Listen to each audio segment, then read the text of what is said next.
Purihin natin ang Panginoon sa umagang ito, mga kapatid. At tulad nga ng sabi po sa video, let us celebrate God's goodness sa umagang ito. Tayo po lahat ay tumayo. At simulan po natin ang gawain sa pananalangin sa ating Panginoon. Tawagin natin si Brother Luis. Hallelujah. Dakilang Diyos, kami po ay muli nagpapasalamat, Panginoon, sa umagang ito. Salamat po, Diyos.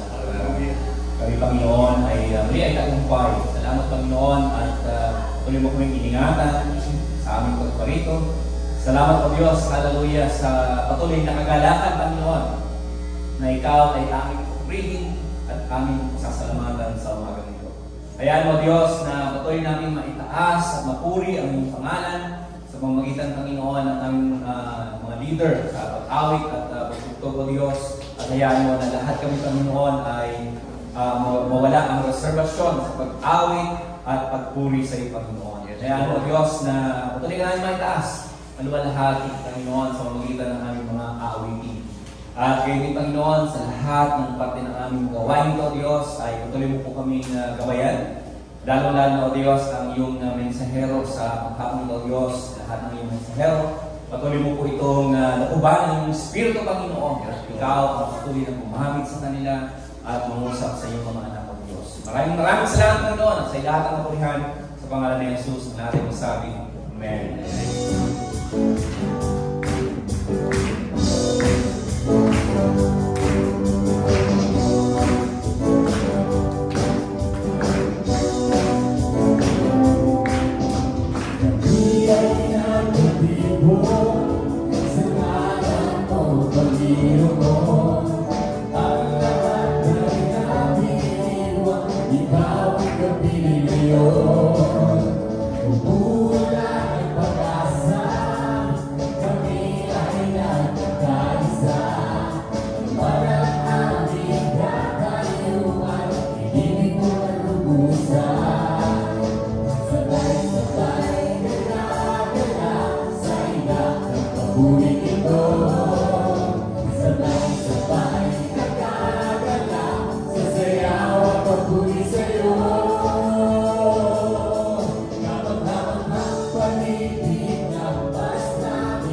sayaw at kabuli sa'yo.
Okay, sarap magpuri, sumama sa aking Diyos. Okay, sarap umawi, sumaya sa aking Diyos. Sabay-sabay ng tataas ang ating mga tinig. Sabay-sabay ng sisinaw ng Hallelujah.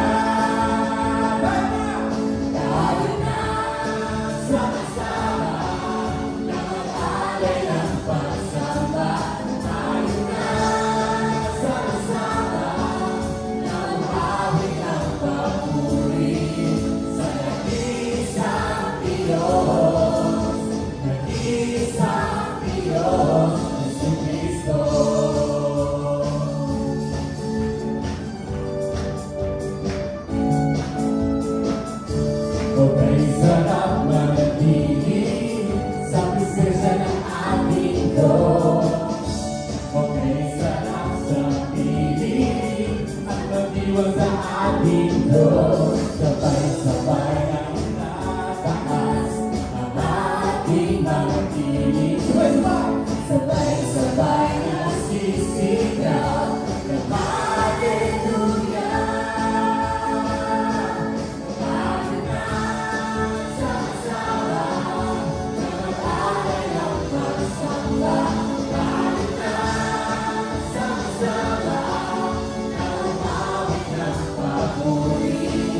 Sa nag-iisang Diyos,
Praise the name of the Lord.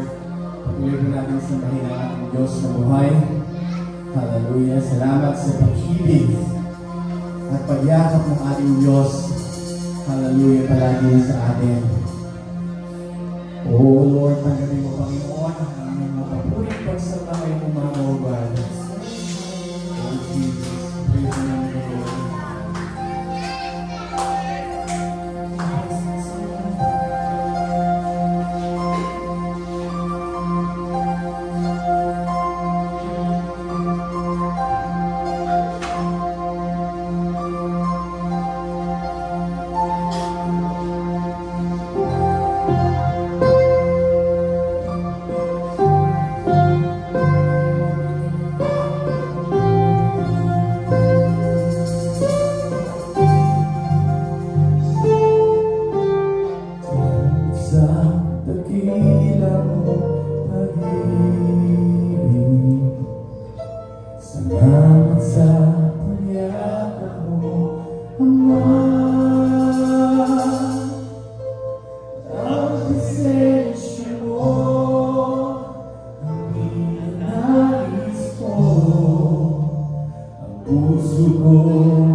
Dadaas sa ngalan mo, Ama.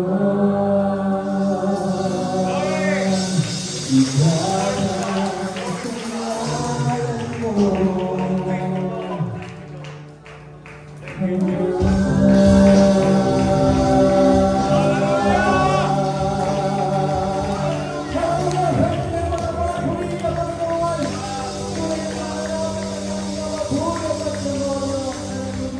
Purihin ang Diyos sa umagang ito. Tunay na nararapat siya sa lahat ng papuri ng bawat isa sa atin. Amen?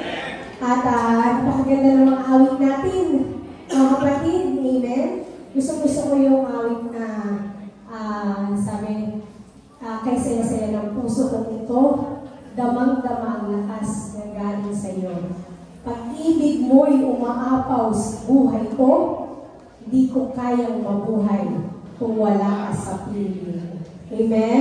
So, purihin ang Panginoon, mga kapatid. Dapat talaga lagi ng damdamin natin na yung umaapaw sa pag-ibig at pasasalamat sa ating Panginoon. Kung paano yung mga katagang yun ay sinasambit natin doon sa mahal natin sa buhay. Dapat higit pa yung pagsambit natin na yun sa ating Panginoon. We are down to the last 3 months of 2025. Purihin ang Panginoon. Amen? Nung nagsimula po yung 2025, marami sa atin ang nag-aagam-agam. Katulad na lang din kung paano lagi nagsisimula ang taon. Amen? Lagi natin pinag-iisipan what's in store for us. Ano na naman kayo mangyayari sa susunod na taon? Kakayanin ko ba? Amen? Lalo na yung mga magulang, taon-taon na pag-aaral ng ating mga anak, minsan sa pagtaas ng mga tuition, ng mga bilihin, isip natin yan, na naman namin kukunin ang pang-matrikula ng aming mga anak, pambili ng mga project, amen? Yung mga estudyante, ganun din, iniisip nila, what's in store for them, ano mangyayari sa kanila, ano namang gagawin ko, ano namang kukunin kong course, amen? Pero, ano man ang mga bagay na pinag-isipan natin ng ganyan mga kapatid, lahat ng uncertainties ng ating buhay, kahit na maraming bagay ang hindi sigurado, sa ating Panginoon, lahat ay sigurado. Amen? So, kung sa Kanya po tayo lagi mananatili at mananalig sa tuwi-tuwi na, lahat po ng pag-aagam-agam natin talaga ay alisin ng ating Panginoon. And I personally would want to thank the Lord because today, officially, kami po ay meron ng doon na bago sa bahay. Kaya, pray ng Panginoon. Lumabas po siya na kasya siya sa isang kahon ng sapatos. Ganun lang po kalaki lumaki. Ay, liit lumabas si Brother Sai. At ngayon po, salamat sa Panginoon, mas malaki po siya sa akin. Kaya, at talagang nire-reminis nga namin sa akin namin, grabe, parang ang bilis-bilis talaga ng buhay mga kapatid. Kasi parang pili ko, ano lang siya eh, kumbaga, baby pa rin namin siya. Ganyan, di ba? Tapos ganyan parang niloloko nga ng mga pinsan niya, kuya, pwede ka na makulong. Pero wag naman. Ayan. Pero talagang gano'n ang buhay mga kapatid. Ang pinakamahalaga ay lumalaki po ang ating mga anak sa presensya ng ating Panginoon. Kasi maraming bagay, sabi ko kanina, maraming bagay ang hindi sigurado. Kahit na ayaw natin pakawalan minsan ng ating mga anak, ay kailangan po. Dahil yan po talaga ang natural way of life. At ano man ang mga naiisip natin, hindi natin yung kailangan kabahan. Kapag sila po ay lagi nasa presensya ng ating Panginoon, lagi lang po natin silang ipanalangin at ang blessing na yun ay susunod sa kanila, sa kanila po mga buhay. Salamat sa Panginoon, tayo po'y manalangin sa ating iyong pagbigay. Purihin ka, Panginoon, tunay nga sa aming po mga buhay, ikaw ay aming sapat. At lahat po ng mga bagay na to, na tuwing pinapalik namin sa iyo, ay sa iyo rin naman ang galing, Panginoon. Salamat po sa lahat ng nagkaloob ng kanilang mga handog at ikaw po. At patuloy po na pinapanalangin namin na ang gawa ng kanilang mga kamay ay paspasan, Panginoon, at makapagbalik ka sila muli sa iyo. Hindi lamang mula sa mga monetary na ito, Panginoon, kundi ganun din para po sa kanilang mga buhay, sa kanilang mga kalakasan, may pagkalog po nila sa pagpupuri sa iyo, Panginoon, sa paglilingkod sa iyo at sa kanilang kapwa.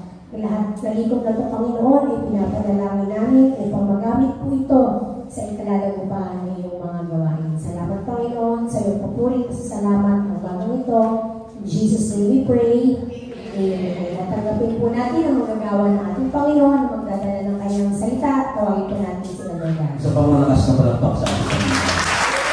Thank you.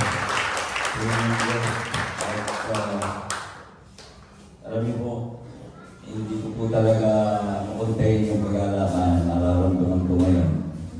Dahil sa napakarami pong tagumpay. At tama yung sinabi ni Sister Jane, i-reminisce namin yung mga nakaraan. When they were just still struggling na magbuo ng pamilya. Yung pong panahon na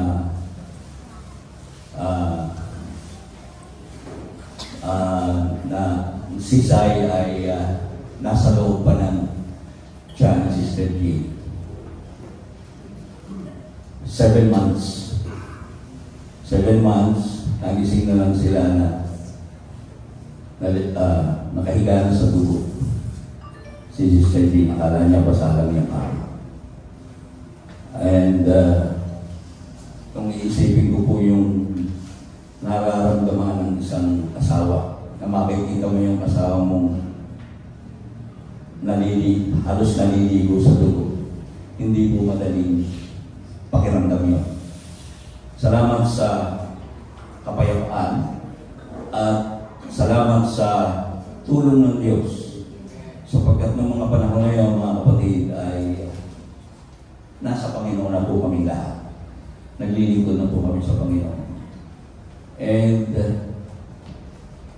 dinala siya, mabuti na lang hindi nag-pass out si Sister Gino.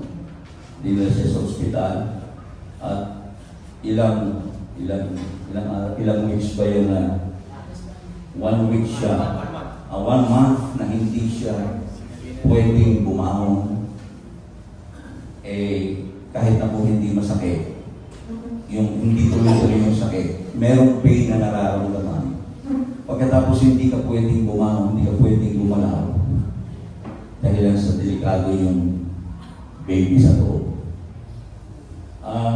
Wala po tayong ibang inasahan kung hindi ang ating Diyos na pinaglilingkuran. Nung salinan po siya ng dugo, salamat sa Panginoon at pareho-pareho kami ng blood type. Kaya po yung dugong nananalaytay kay Sister G ay dugo na po talaga ng Pamilya Tris. At natutuwa po kami sa Panginoon sapagkat yung aming hipag, yung pong the late Doktora Purisma ay naging napakatapang ng kanyang ginawa, yung kanyang disposisyon sapagkat talagang hinintay niya, ayaw niya na isisaryan agad si Sister Jane sapagkat hindi pa kumpleto. Kailangan mo nang makumpleto at himala po sa lahat ng himala.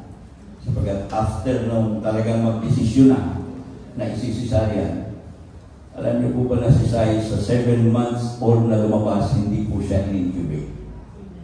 Napakalakas po. Nung sumigaw siya ng kanyang unang sigaw, ay nakita nung ating hipag na malakas yung kanyang lungs. Kompleto. So, hindi po siya in-incubate. At literally, kasi laki ng punang ako ng sapatos nung lumabas. At miracle baby nga po yan. At salamat sa Panginoon ngayon. Nakita po na po natin na ginagamit ng Panginoon. Kanina nung niisip ko po yun, talagang hindi ko po mapigilan yung aking damdamin. Sabi ko kung gaano talaga naging napakadakila ng Diyos sa amin.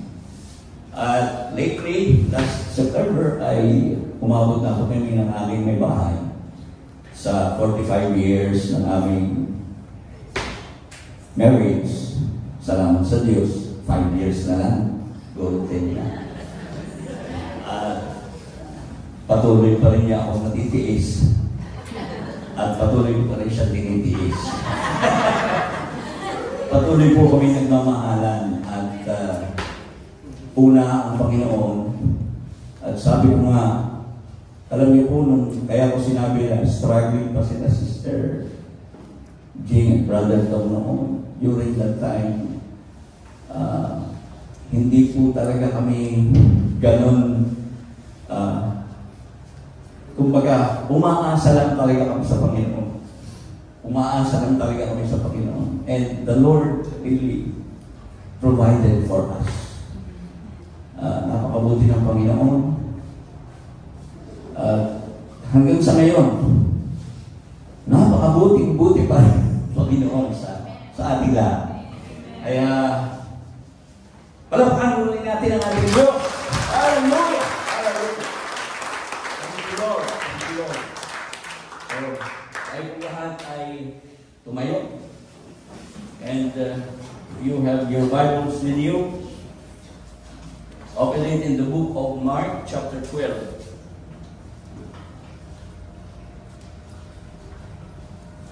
Verses 28 to 31. Babasahin ko po sa wikang Tagalog. Ang sabi dito, at lumapit ang isa sa mga eskriba at nakarinig ng kanilang pagtatalo. At palibhasa ay nalalamang mabuti ang pagkasagot niya sa kanila, ay tinanong siya, ano ba ang Pangulong utos sa lahat?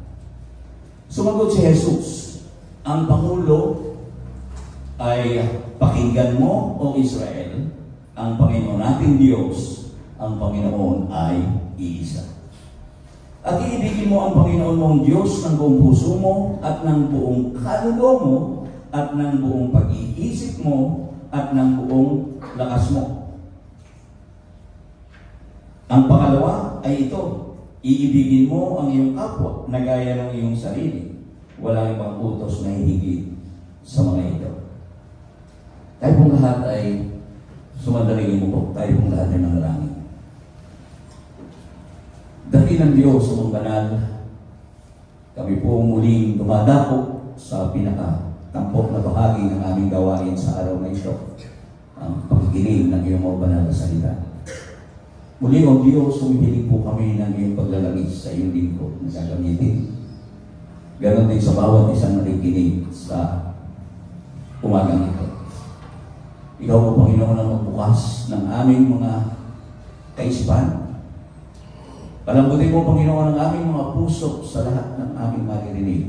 At hayaan mo, Panginoon, na iyong banal na Espiritu ang siyang kumilos sa bawat isa sa amin upang lubos namin maunawaan ang iyong mensahe para sa amin sa araw na ito. Pangunahan mo po kami, Ama. Ikaw po ang siyang pumatnubay sa bawat isa sa kabuuan ng aming gawain ito. Umaasa po kami, Panginoon, sa tagumpay. Salamat po, Panginoon, at sa iyo ang lahat ng papuri at kaluwalhatian. Sa pangalan ng aming Panginoong Jesucristo. Amen. Makababalik po tayo sa ating mga upuan. God in our relationships. Ang Diyos sa ating mga relasyon. Now, napakaganda po ng ating mga inawit kanina. Tumutukoy talaga sa pag-ibig ng Diyos, sa kanyang kabutihan, sa kanyang kadakilaan. Alam natin mga kapatid na tayo pong lahat ay nilalang ng Diyos dahil sa kanyang pag-ibig. We were created by God out of love. Ang sabi sa Biblia, ang Diyos ay pag-ibig. 1 John chapter 4 verse 16, ang sabi niya, and so we know and rely on the love of God has for us. God is love. Whoever lives in love lives in God, and God in them. Ang Diyos ay pag-ibig. At ang sabi sa verse 19, tayo'y nagsisiibig sapagkat siya'y unang umibig sa atin. Totoo naman eh. Ang Diyos ang naunang umibig sa atin. Ang sabi, ang ating Panginoong Jesucristo ay namatay nung tayo ay makasalanan. Ganon talaga ang pag-ibig ng Diyos. Hindi siya nagtatangi ng tao.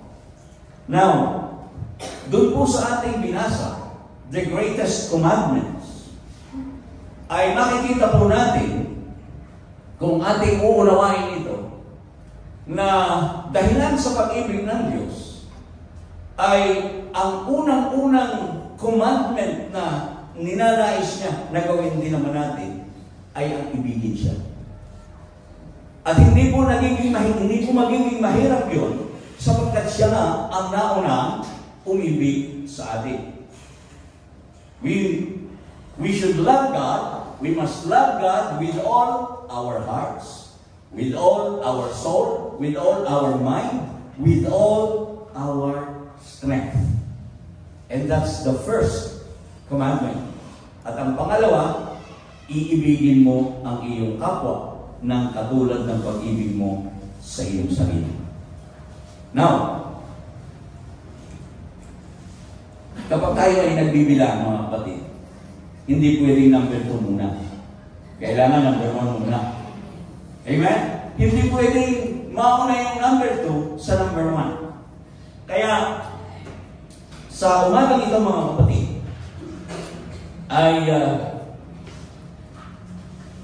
pag-uusapan po natin, gusto kong pag-uusapan natin yung the first greatest commandment. Yung unang pag-ibig na yun. Sapagkat, sabi nga, hindi tayo pwedeng umibig sa ating kapwa. Hindi natin kaya gawin yung pangalawa kung hindi mo natin gagawin yung una. Amen. At pwede natin ipakita yung ating care, yung ating love sa ating kapwa kung sinunod natin yung unang commandment. Kasi mahirap ibigay, lalo na yung mga hindi kaibig-ibig. Hello? Pero, tingnan natin, sabi nga, inibig tayo ng Diyos, noong tayo ay makasalanan pa, ang ating Panginoong Jesucristo ay namatay para sa atin. Yun talaga yung dakilang pag-ibig. Now, naniniwala ako mga kapatid, na magkakaroon tayo talaga ng tunay o pinakamagandang relasyon sa ating kapwa kung patatatagin muna natin o itatayo muna natin yung ating relasyon sa ating Panginoong Diyos. We must first build our relationship with our God to have the best relationship with others. Can you say amen? Now, it might seem basic sa atin, pero naniniwala ako, I think that it is something that all of us struggle with to some extent. Yung pag-ibig, yung sinasabi natin, iibigin natin ang Diyos ng buong puso, buong kaluluwa, buong pag-iisip, buong lakas. Parang basic eh. Tatanungin ko kayo mga natin, do you love God?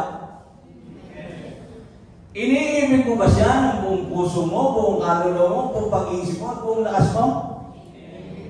Parang amina. Kasi, kaya hindi kayo makasagot ng malakas. Because to some extent, we are struggling with that. Merong struggles pag ang pag-uusapan natin yung buong puso, buong kaluluwa, buong pag-iisip, at buong lakas. Alam nyo kasi, ang ating relasyon kasi sa Diyos is very different from our relationship with people.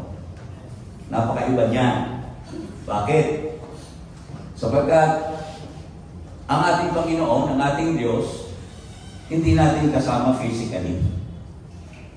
We cannot hear Him, listen to Him physically. Hindi kamukha ng ating mga karelasyon, yung ating mga kaibigan, yung ating magulang, yung ating mga kapatid. We can go out for lunch together, di ba? Pwede tayong magbandi, pwede tayong magsama-sama. Kakaiba sa ating Panginoon. And lalo-lalo na ngayon, uso ang social media, hindi tayo pwede makareceive ng text sa Panginoon at PM doon sa ating mga FB page. Can you say amen? Because our relationship to Him, towards God, is way too different doon sa ating in any other relationship na meron tayo. Amen? Ngayon, kinakailangan, sapagkat iba nga yung ating relasyon sa ating Panginoong Diyos, parang napakahirap i-figure out kung paano natin i-cultivate yung ating relasyon na yan. Paano ba natin gagawin yan? Kaya sa umagang ito, I want to talk to you about the principles we need to build our relationship with God. Based on Mark chapter 12 verse 30. Ano sabi doon? Love God with all your heart, with all your soul, with all your mind, and with all your strength. Unahin natin yung heart. Yan. How do we love God with all our hearts?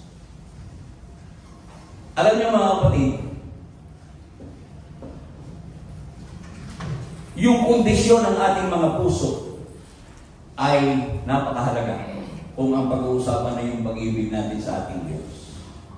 Now in the book of Matthew chapter 13 verse 15. 3 verses lang po itong babasahin ko sa inyo. Unahin natin yung Matthew 13:15. Sabi niya, "For this people's heart has become calloused.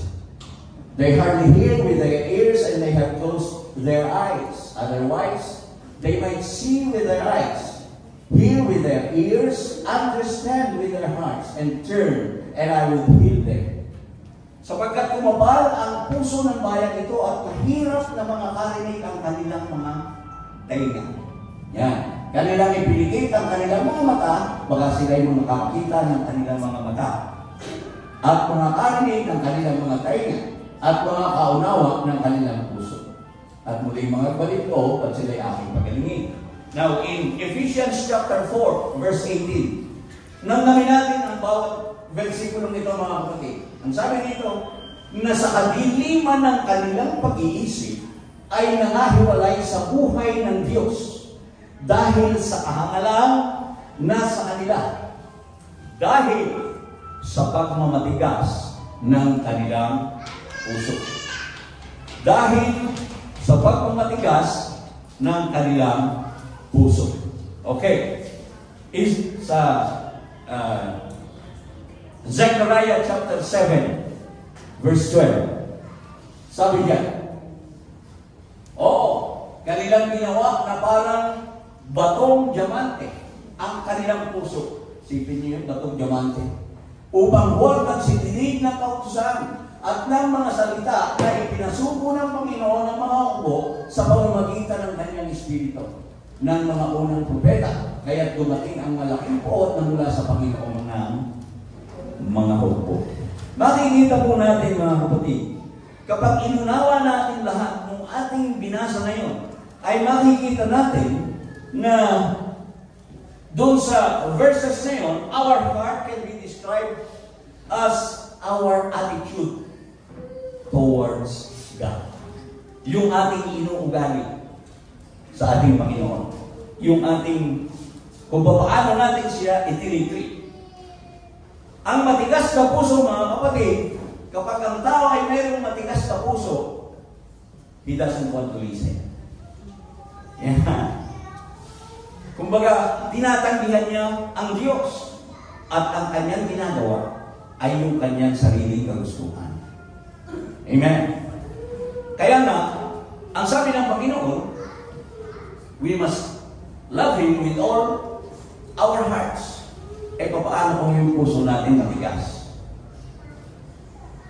Ang puso natin, mga kapatid, bago tayo nakakilala sa Panginoon, naniniwala ako na talagang meron tayong matigas na puso. Pero mayroong pangako ang Diyos. In the book of Ezekiel chapter 36, verse 26, ang sabi niya, papalitan ko o bibigyan ko rin naman kayo ng bagong puso at lalagyan ko ang loob ninyo ng bagong diwa at aking aalisin ang batong puso sa inyong katawan at aking bibigyan kayo ng pusong laman.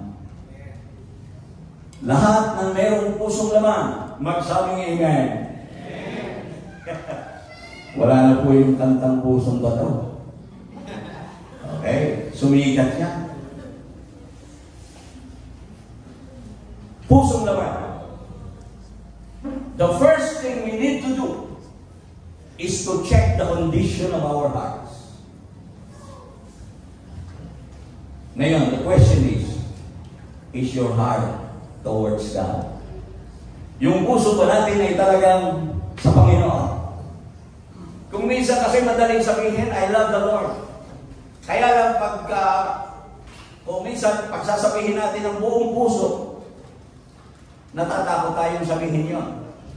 Because we are afraid of the changes He might ask us to make in your life. Diba? To make us in our lives. Natatakot tayo doon sa mga pagbabago na kailangan natin gawin sa ating mga buhay. Kaya kung minsan takot tayo, kaya mahina kanina eh. Do you love your God with all your heart? Amen. Kasi, kung talagang malambot ang puso mo sa Panginoon, lahat ng bagay na sasabihin ng Panginoon, madali mong tanggapin yan. And you will really admit to your hearts na ito po, Panginoon, totoo po talaga yan. Opo, Panginoon. Madaling makinig, pero hindi mo pagmamatigasin. Kaya matigas ang ating puso, mga kapatid, ayaw natin magbago.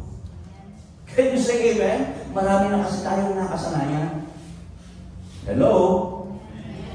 Marami tayong nakasanayan sa ating mga buhay.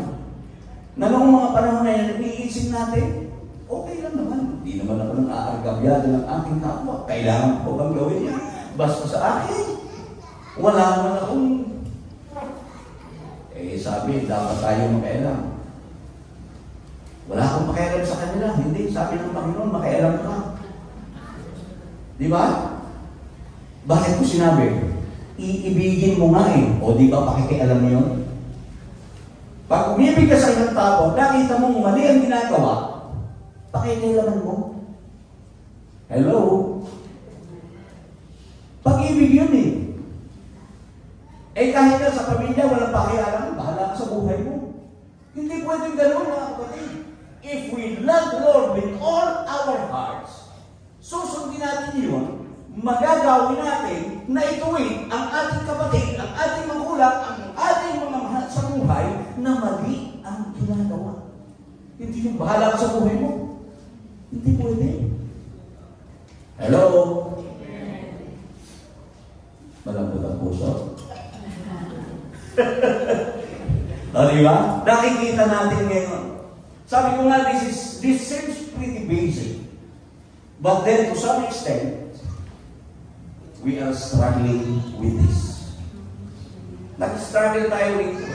Kung minsan nakakalimutan natin yung bagay na yun, na kailangan yung ating puso ay talagang kaya nating tanggapin kapag sinasabi ng Diyos, Kristiyano ka na. Hindi na dapat yan. Diba? Ang Diyos naman kasi hindi nagtatangi ng tao. Sabi nga natin, nung tayo ay kunin ng Diyos, nasa kasalanan pa tayo. Amen? Tinanggap tayo ng Diyos. But then, hindi pwede, hindi talaga pwede na manatili tayo doon. After na tayo ay maging Kristiyano, sabi noon, lahat ng tumanggap sa Panginoon ay bago lang nilalang. Ang lahat ng mga bagay ay parang nagsilipas na. Hallelujah. Kung noon, ganito ka, dapat ganito ka na ngayon. And I know, hindi ko na kailangan itong i-elaborate because you know for sure what you are now and what you are before.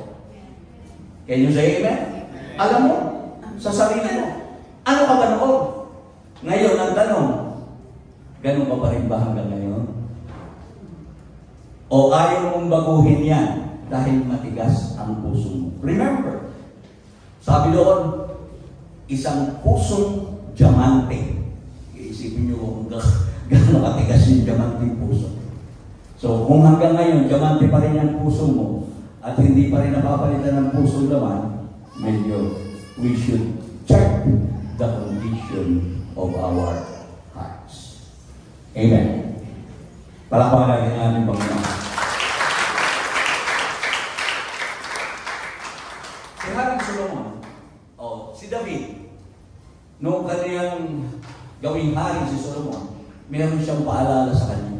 1 Chronicles chapter 28, verse 9. Sabi niya, at ikaw, Solomon, na aking anak, kilalanin mo ang Diyos ng iyong ama at paglingkuran mo siya ng sakdal na puso at ng kusang pag-iisip, sapagkat sinasaliksik ng Panginoon ang lahat na puso at naaalaman ang lahat na akala ng pag-iisip. Kung iyong hanapin siya, masusubukan siya sa iyo. Ngunit kung pabayaan mo siya, kanyang itatakwil ka magpakailanman. Glory to God. So, ngayon mga kapatid, question, do we love the Lord with all our hearts? Nandun ka na ba doon sa estado na yun? Na talagang kaya mo nang tanggapin yung mga pagbabagong ipagagawa sa ilang Panginoon. Kasi, yung iba, naalala ko noon, pag may invite sa church, ay, ayaw pumunta dyan sa inyo. Kasi dyan sa inyo, dahil bawal. Marami daw bawal sa atin. Pero wala po. Dito po sa atin, you can do anything you want. Pero sasabihin namin sa iyo kung ano yung gusto ng Diyos. Pero ikaw ang masusunod. Hindi po tayo nagbabawal. Ang sinasabi natin, ayusin mo yung puso mo. Ito yung gusto ng Diyos. Do you want to obey Him? Or do you want to do this? Or do you want to remain like that? Yun lang naman yun eh. Sabi nga natin, tayong lahat ay mayroon namang sariling pag-iisip. At kailanman hindi yan dinominahan ng ating Panginoong Diyos. But the fact that you are here right now, I believe that God is really talking to you. Kinakausap ka na ng Panginoon. At ang kailangan mo ay ang ayusin muna yung kondisyon ng iyong puso para sa Diyos. Amen? Palakpakan natin ang ating Panginoon.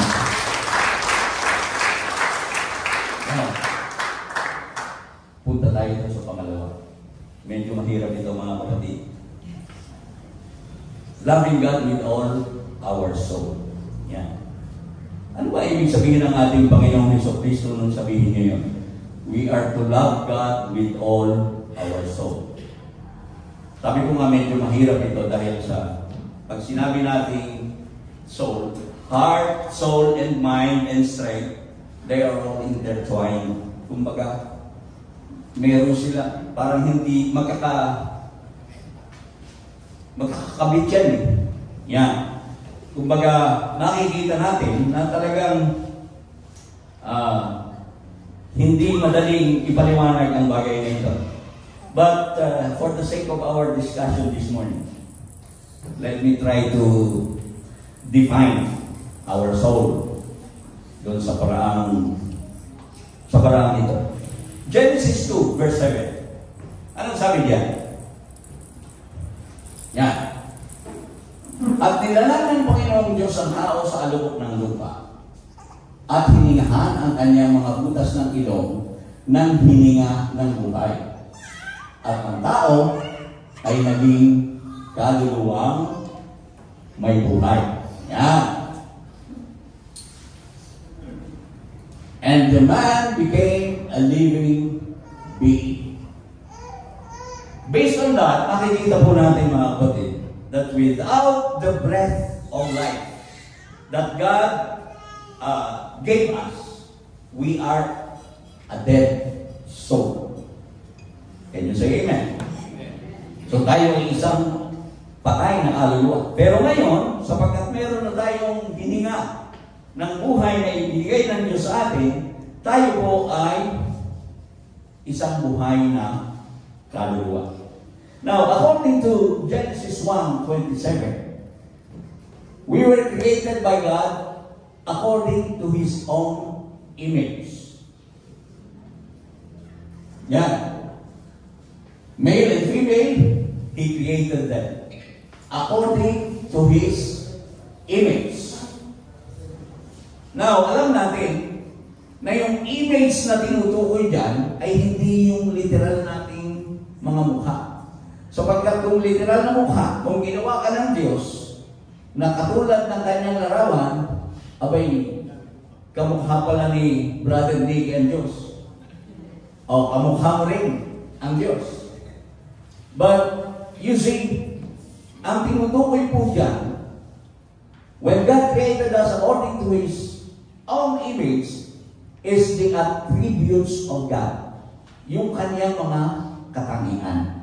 We were created by God according to His attributes. At ano ba yung mga attributes na yun? Meron tayong emosyon.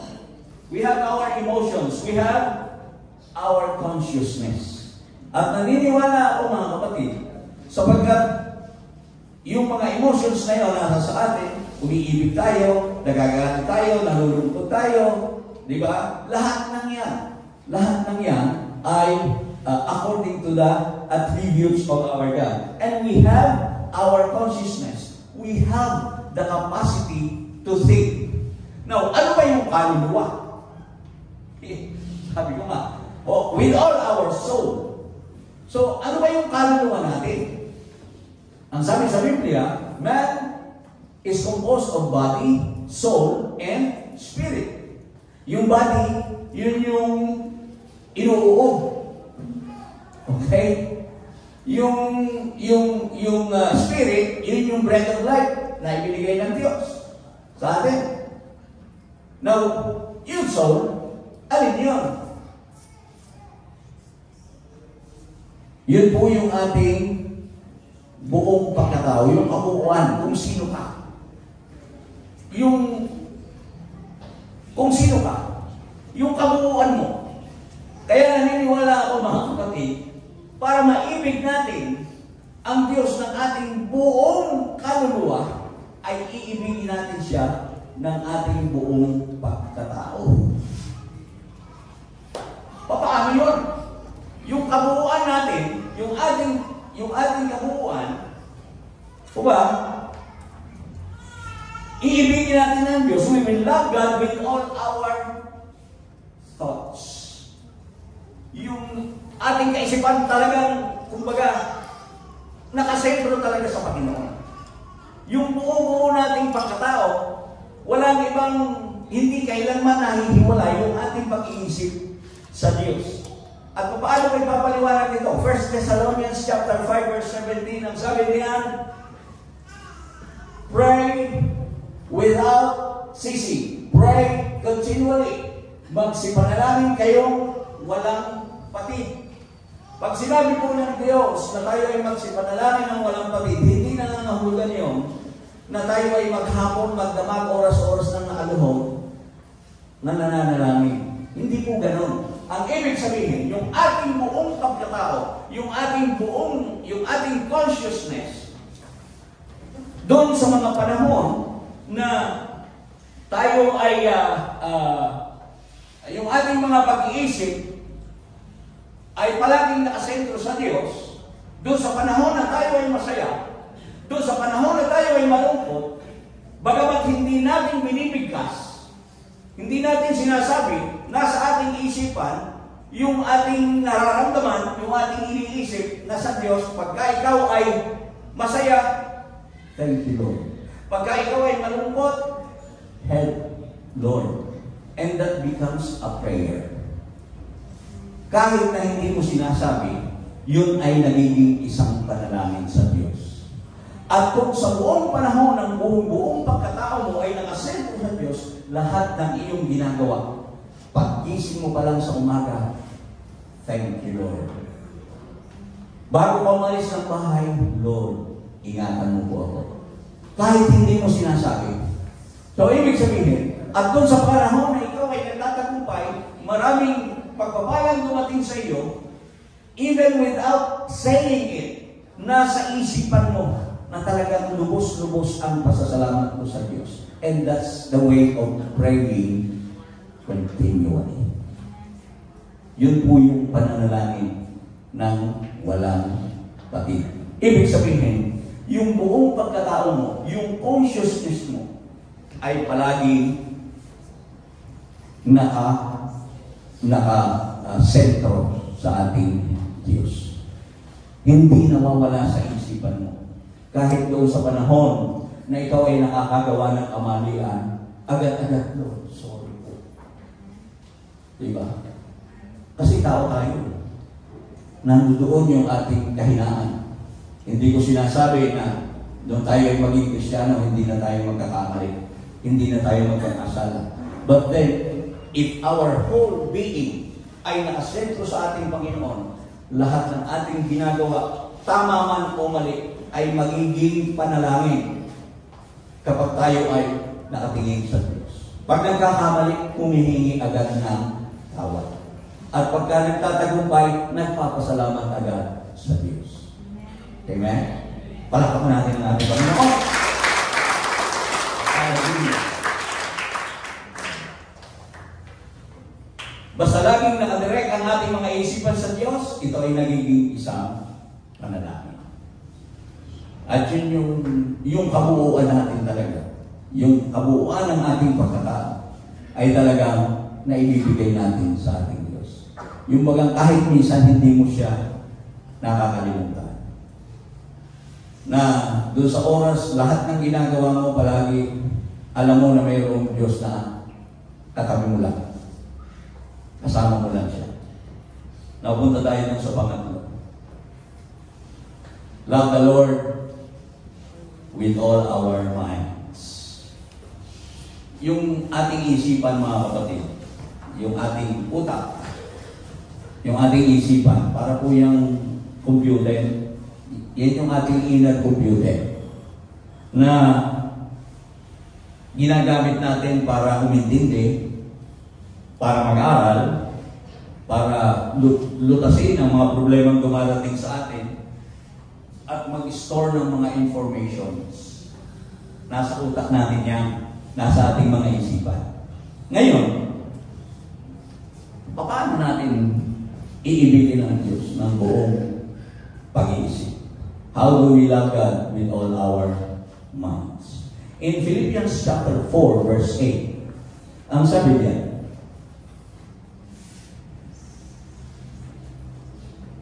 finally, brothers and sisters, tatapos-tapusan, mga kapatid, anumang bagay na katotohanan, anumang bagay na kagalangganan, anumang bagay na matuwid, anumang bagay na malinis, anumang bagay na kaibig-ibig, anumang bagay na mabuting ulat, kung may anumang kagalingan at kung may anumang kapurihan, ay isipin ninyo ang mga bagay na ito. Ibig sabihin, we need to fill our minds with things that would please God. Amen? Yun ang ilalagay natin sa ating mga isipan. Kung gusto natin na ibigin ang Diyos ng buong pag-iisip, kailangan meron tayong kaalaman, meron tayong kaunawaan sa ating Diyos. O paano natin gagawin yun? We must fill our minds with God's words. Marami na namang kakapusin dito sa bagay nito. John 3:16.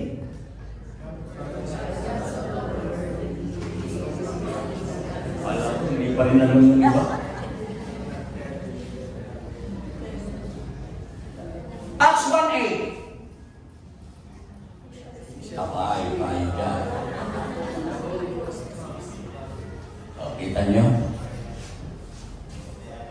Alam nyo mga kapatid, kung gusto natin talaga na iibigin natin ang ating Diyos ng buong pag-iisip natin, yung ating kaisipan ay talagang, kumbaga, maglalagay tayo ng lahat ng mga impormasyon doon sa ating isipin about God.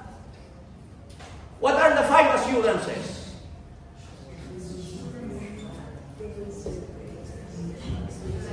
Assurance of salvation. Assurance of forgiveness. Ano ba? Assurance of victory. Ano yung assurance of victory? Anong verse yun? Kita ninyo? Alam nyo mga kapatid, ito po yung isang bagay na talagang kulang na kulang sa atin. At sa katotohanan, tayong mga mananampalataya ay hindi lamang dapat nakikinig ng salita ng Diyos. Dapat nagbabasa rin po tayo. Amen. At hindi lang nagbabasa, dapat nagme-memorize tayo. Sapagkat doon sa mga salita ng Diyos na nasa ating isipan, yun po ang kakausap sa atin. Sa pamamagitan ng kakausapin natin tayo ng Diyos doon sa mga sitwasyon na kailangan natin siya. Naniniwala ba kayo doon? Kapag ikaw ay nasa panahon ng kahirapan, sobrang ang persecution, sobrang problema, ano ang verse na dapat naka-store sa isipan mo? Hindi kita bababayaan. Hindi kita iiwan. Pangako ng Diyos. Ay kung wala ka nun, hindi wala ako ng Diyos. Kasi hindi mo alam yung pangako. Bakit nagkakaganito? Kaya nakikita po natin na kaya tayo nakakaranas ng kamungkagan sa ating mga buhay, it is because kulang tayo sa impormasyon na para sa ating Diyos. Kumbaga, about God, information about our God na pinaglilingkuran. By the way, sino ba Diyos? Sino ang Diyos? Anong kanyang pangalan? Ha? Bakit wala makasagot? Si Jesus. Tingnan nyo, parang nagdududa kayo. Sino ba ang Diyos? Ano ang kanyang pangalan? Si Jesus. Diba? Ano ba siya? Espiritu. God is a spirit, and they that worship Him must worship in spirit and in truth. Baka mga, sino si Jesus? Ayun, no? Hindi pwede gano'n. Diba? Our knowledge, our understanding of God, yun ang kinakailangan uunahin natin. Dapat alam natin kung sino yung Diyos na ating pinaglilingkuran. Ang Diyos na ating pinaglilingkuran ay isang espiritu. Hindi siya natutulog kailanman. Siya ay nasa lahat ng dako. Amen. He is all-powerful. He is all-knowing. Diba? Kapag alam mo yan, alam mo na ang Diyos ay all-knowing. Kaya pag alam mo na ang Diyos ay all-knowing, pag mayroon kang gagawin medyo patbak, hindi, alam na Diyos ito, teka muna. Diba? Yun ang magto, teka, nakikita ko ng Diyos. Lord, pasensya ka na kung nag-isip ako. Nga ganito. Diba? Pero kung hindi mo alam, hindi naman ako nakikita ng Diyos. Wala ka naman sa church. Kala mo nasa church lang, pag nasa church ka lang nakikita ng Diyos. Kaya yung iba kasi, paglabas ng church, yung ugali sa church, pagdating sa labas, yung nga yung sinasabi ni Brother Gary, yung iyong tawag doon, yung iyong account, yung iyong profile, yan. Yung profile mo sa church, iba sa profile mo sa labas. Eh, sabi nga, kung ano yung profile dito, yun din ang profile sa labas. Kaya nga, anong kailangan? Fill your minds with things that will please God. Pambihira. Ang dami-dami mong alam na green jokes. Ang dami-dami mong alam mo kung ano ang nangyayari sa mga hiwalayang mga artista. Pag tinanong ka, ano na ba ang estado ni Katniel? Ano na ba ang alam mo yan. Pero pag tinanong ka, tungkol sa Bible, nasaan na nga ba yun? Ano na nga ba yun? Hindi natin alam. Di ba? Eh pagkatapos sasabihin natin, do you love the Lord with all your might? Amen. Wow. Kaya tama talaga eh. One way or the other, to some extent, we are really struggling with this. Kailangan talaga natin itong ayusin. Amen? Palakpakan natin ang ating Diyos.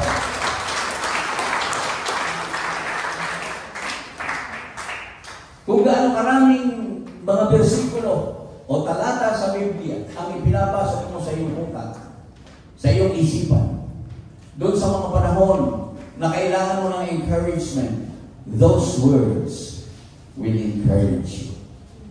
Amen. Yung mga salita ng Diyos na yun, ang talagang magpapatibay sa iyo. Yun ang magpapatatag sa iyo. Hindi ka matitina. Kahit na nga doon sa panahon na ikaw ay nasa pilit ng kamatayan, maalala niyo yung Psalms 23. Though I walk through the valley of the shadow of death, I will fear no evil, for thou art with me. O, diba? Hindi ako makatakot. Dumaan, inaawit natin yun. Dumaan man ako sa ilog, di ako malulunod. Dumaan man ako sa apoy, di ako masusunog. Diba? Kasama natin ang Diyos. Eh pag alam mo kasama ng Diyos, wala kang matatakutan. Eh pagka ang in-implant sa iyo ng diablo, hala ka? Sumakit lang ang ulo. Hala ka? Kanser. Sumakit lang ang ulo. Sabi ng diablo, hala, kanser yan. Mamamatay ka na. Uy, titibok na kayo. Hayop na. Aatakin na ako sa puso. Hey, sabi ni Pablo, ano sabi ni Paul? For me to live is Christ and to die is gain. Sa akin, ang mabuhay si Kristo, ang mamatay pakinabang. Mabuti nga.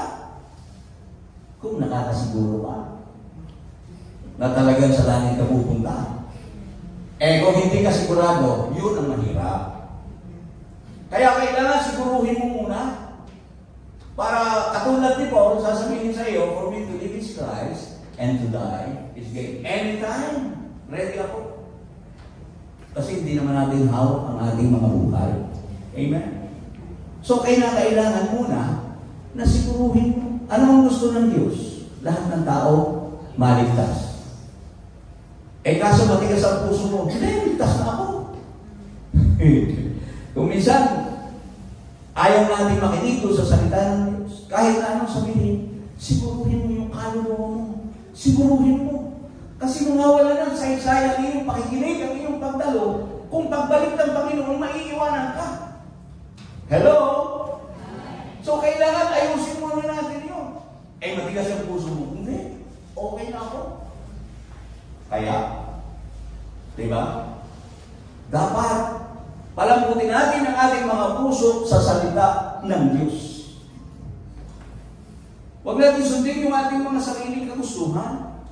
Ang sundin natin ay yung sinasabi ng Diyos na makakabuti sa atin. Dahil ang plano ng Diyos ay mabuti.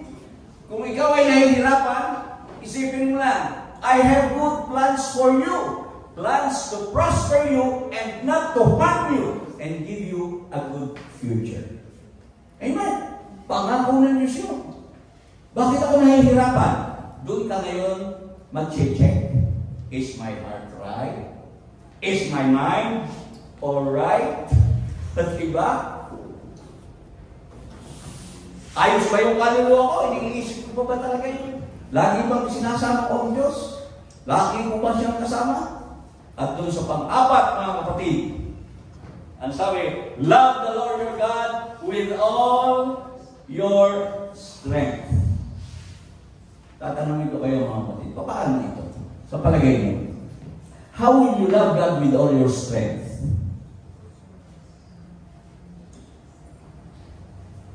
How? Any idea?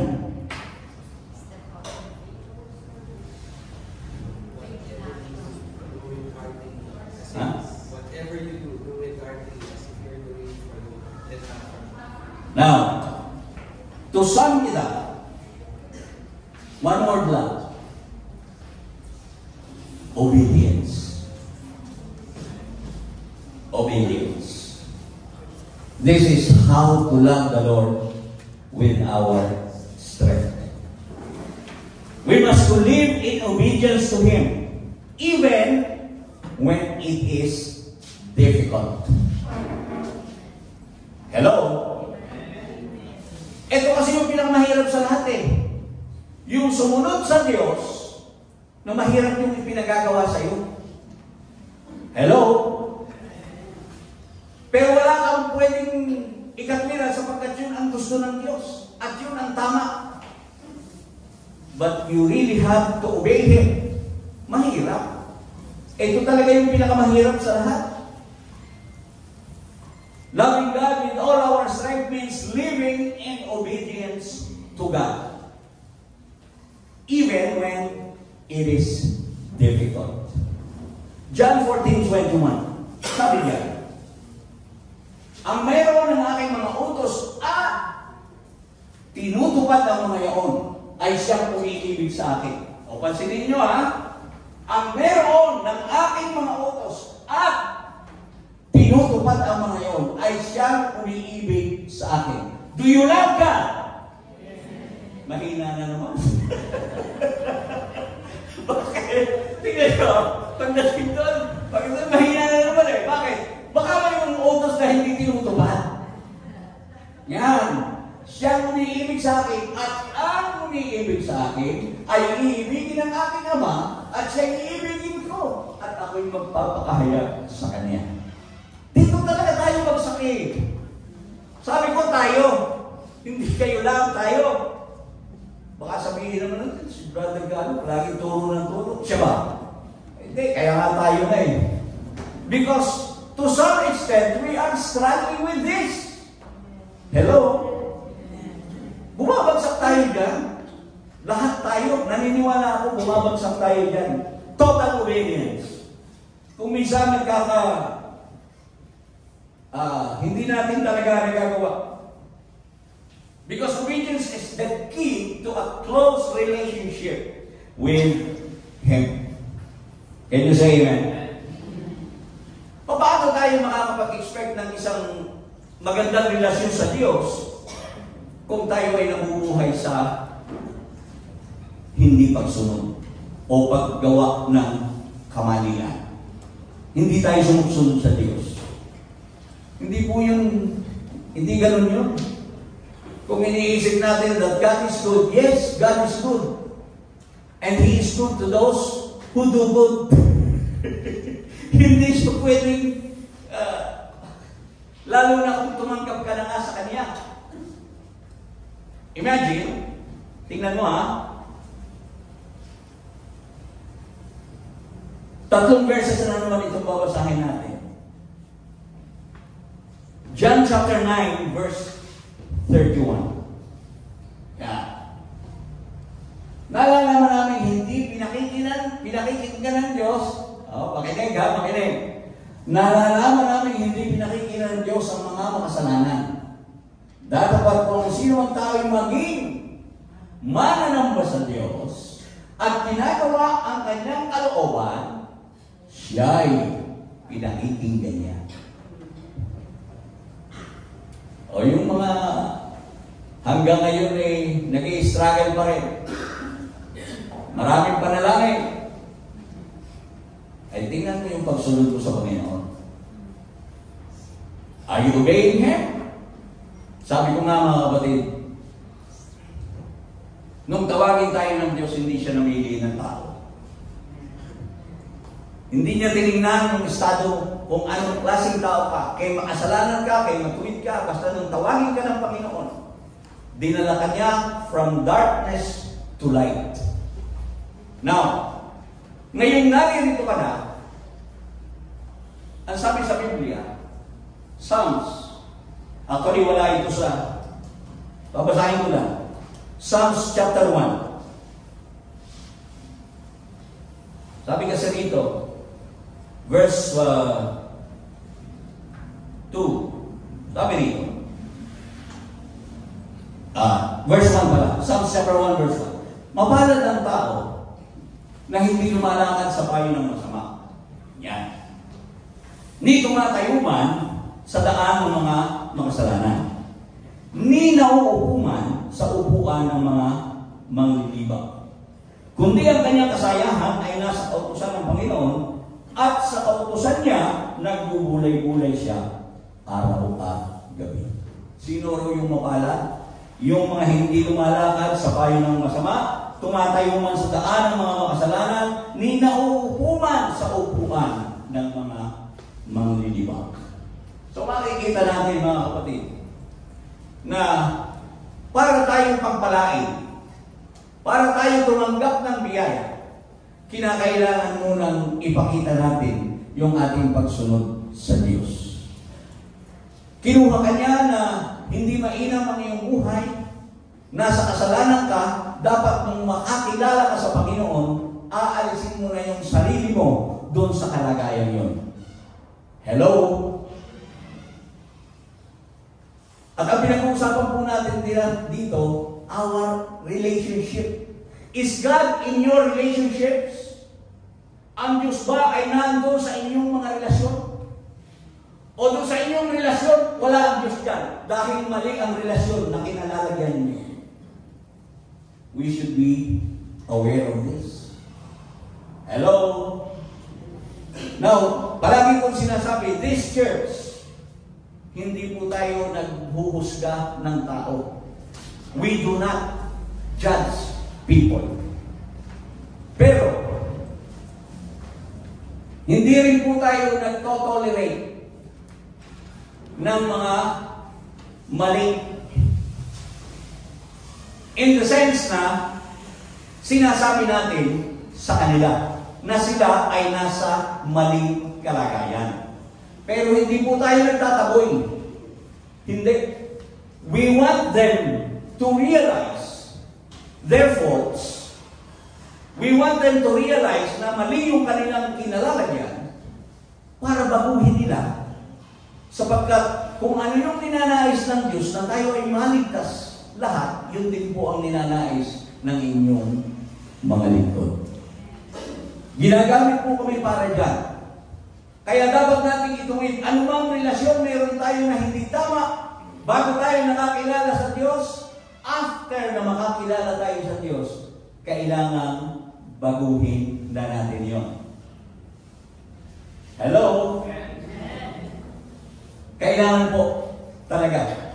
Sapagkat, hindi po mapapanuto ang inyong mga buhay hanggat hindi natin inaayos. Kahit anong panalangin mo. Ano sabi? Hindi pinakinggan ng Diyos ang panalangin ng mga makasalanan. Hindi po si Brother Gallo may sabi dito. At ang Diyos hindi marunong magsinungaling. Amen? Kung hindi siya nakikinig. Another verse. Psalm 66 verse 18. Kung pinakundanganan ko ang kasamaan sa aking puso, hindi ako titingin ng Panginoon. O yun ang sabi ni David. Kung pinakundangan daw niya yung kasamaan sa puso niya, hindi siya pakikinggan ng Diyos. Ay meron ka pa bang, anong sabi sa 1 John 1:9? Ayan, dapat kabisado na natin yan. Assurance of forgiveness. Yan. Diba? Kung 1 John 1:9. Kung ipinahahayag natin ang ating mga kasalanan ay tapat at banal siya na tayo patatawarin sa ating mga kasalanan at tayo lilinisin sa lahat ng kalituhan. Dapat ipahayag natin sa Diyos. Ikumpisan natin sa Diyos. At pag ikinumpisan natin sa Diyos, patatawarin tayo. Baka marami pa tayong unconfessed sins. Baka meron pa. Hindi ko po alam ang estado ng inyong mga buhay. Actually. Hindi ko alam kung anong relasyon kayo ngayon. Anong kalagayan ninyo sa harapan ng Panginoon. Pero kung kayo ay nasa maling relasyon, ikumpisan ninyo sa Diyos yan. At pagkatapos mga ikumpisan sa Diyos, ang sabi niya, patatawarin tayo at lilinisin sa ating kalikuan. Pero, may kasunod yun. Dapat, kapag pinagsisihan mo na, huwag kang mauupo. Yun. Ano sabi sa Psalms 1? Mapalad yung hindi nauupo o hindi tumatayo sa daan ng mga masasama. Ibig sabihin, kung alam mo na yung ginagawa mo ngayon ay hindi tama sa Diyos, ihingi mo ng tawad. At pagkatapos mong ihingi ng tawad, alisan mo yan. Diba? Didiretsuhin ko na rin siguro. I have to say this. Marriage is sacred. Hello? And sex outside of marriage is sin. Hello? Maliwanag yan sa Biblia. And if you are doing that, bago ka nakakilala sa Panginoon, that's fine.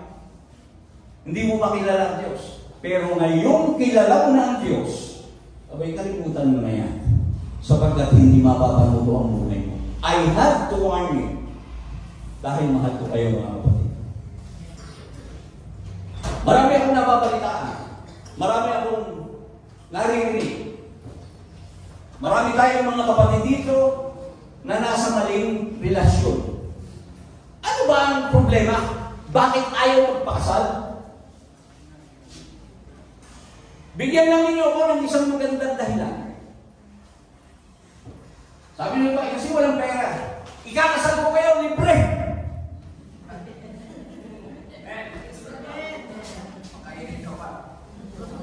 Amen! Libre! Eh kasi nga, kagaya ko sa ating Bible study, doon sa, in the book of Micah, ang sabi doon, yan daw mga pare,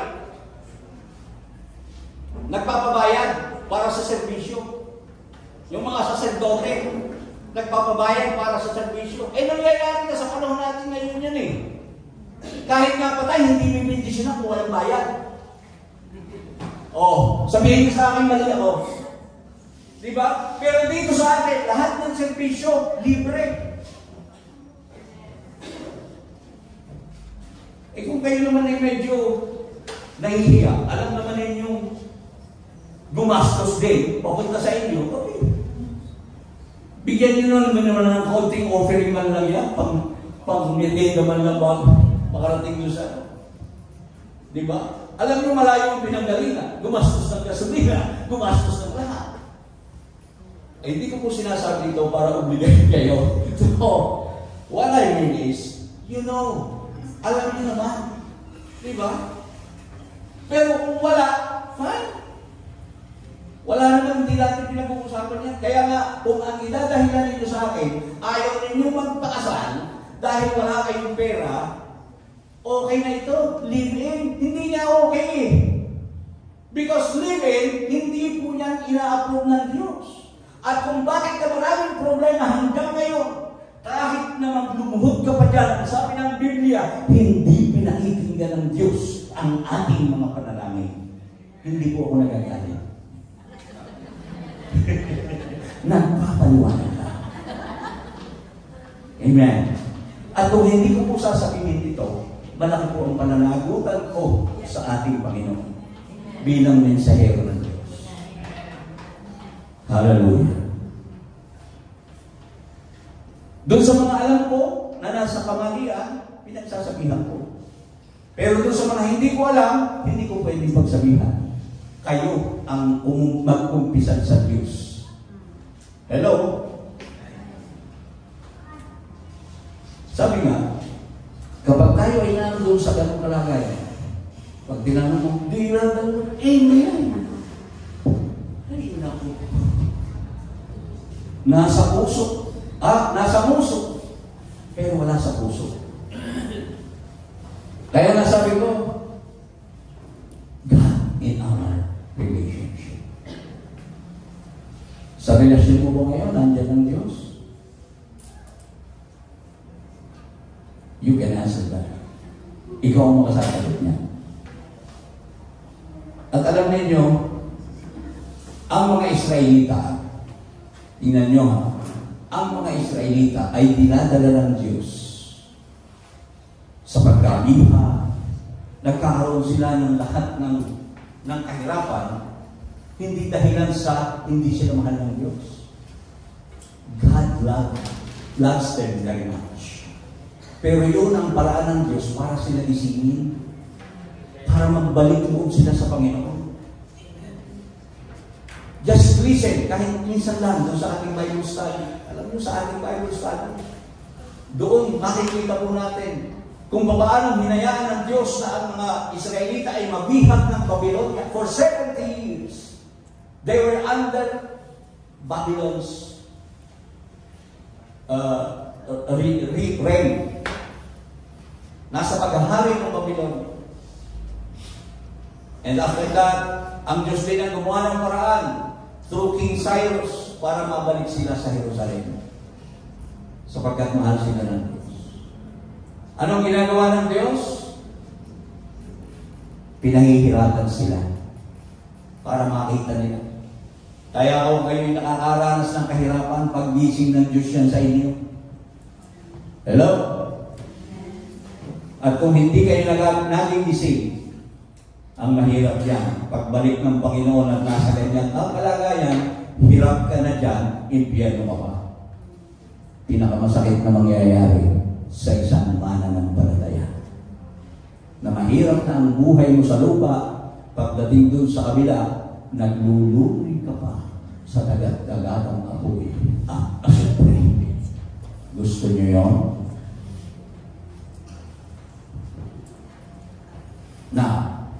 Nasaan ka ngayon sa lakad mo sa Diyos? Where are you now in your walk with God? Build your relationship with our Creator. And everything will follow. Susunod. Ang kapayapaang hindi masayod ng pag-iisip at lahat ng mga biyaya ay darating sa atin kung tayo ay susunod sa Diyos. Amen? Tayong lahat ay tumayo.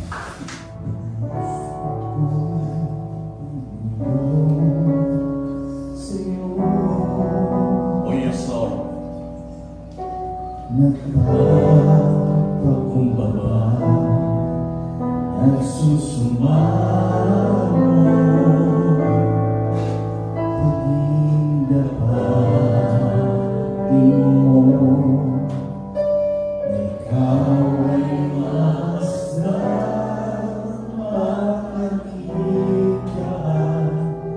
sa'yo ay pumisan. Ang puso ko'y lululog sa'yo, nagpapakumbaba, nagsusumamo, pag-indapatin mo, na ikaw ay mamasdan, sa'yo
isa.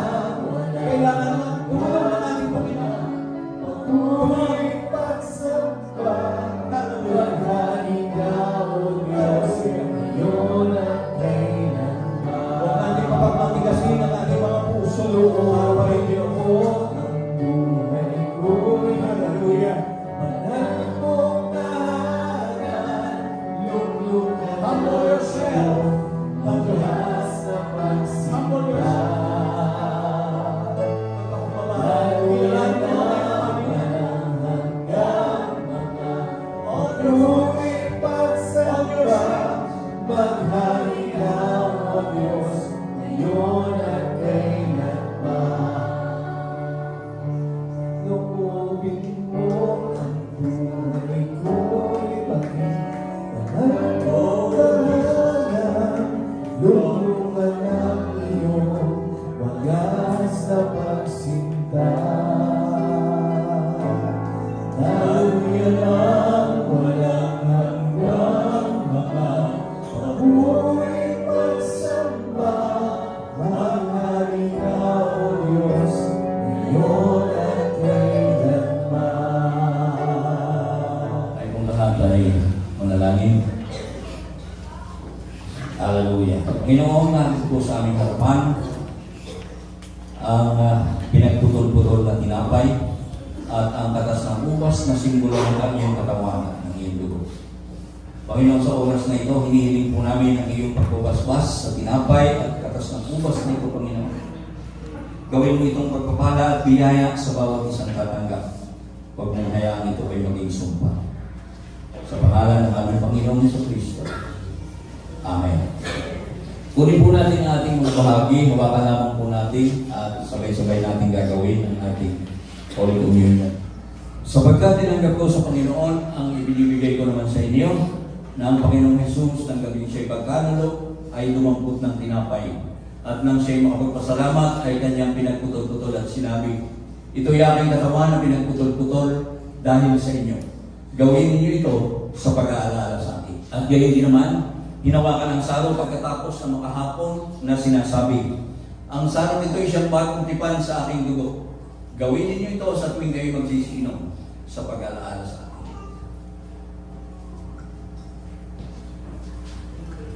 Purihin na natin.